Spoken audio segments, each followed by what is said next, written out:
Ilan pang kaalyadong bansa ang mag-oobserba sa balikatan exercises ng Pilipinas at Amerika sa bansa, kabilang ang galing Japan, Australia at France.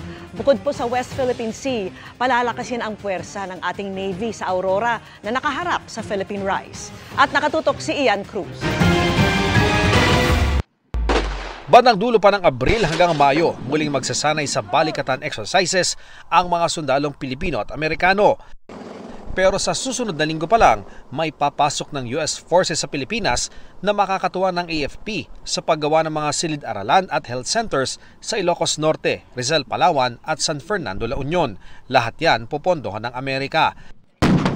At sa mismong balikatan, kasama sa pagdarausa ng Lawag Ilocos Norte sa kanlurang hilaga ng Luzon na nasa timog lang ng Taiwan na kairingan ng China.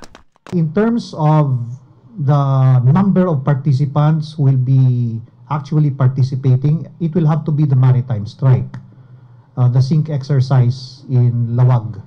11,000 sundalong Amerikano ang makakasama ng 5,000 sundalong Pilipino sa balikatan. Pero may observers din mula Japan, Australia at France. Katunayan sa group sailing o sabay-sabay na paglalayag labas sa 12 nautical miles mula sa isla ng Palawan sa West Philippine Sea, kasama ang mga Navy ng ating mga kaalyado. The participants will be the Philippine Navy, the US Navy, Philippine Coast Guard, US Coast Guard, French Navy. Hindi raw iniisip ng Pilipinas kung anong iisipin ng China sa group sailing ng Pilipinas kasama ng iba pang bansa.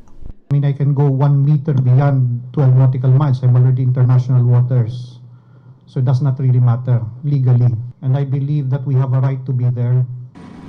Bukod sa West Philippine Sea, papalakasin din daw ang ating depensa sa Eastern Seaboard. Kaya binisita ni Defense Secretary Gilbert Chodoro ang palalawaking pasilidad ng Navy sa Kasiguran, Aurora.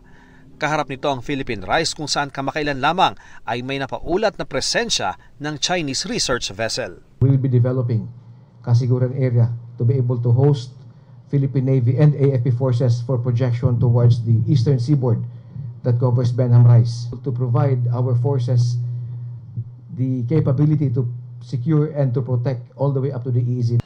Para sa GMA Integrated News, Ian Cruz, nakatutok, 24 oras.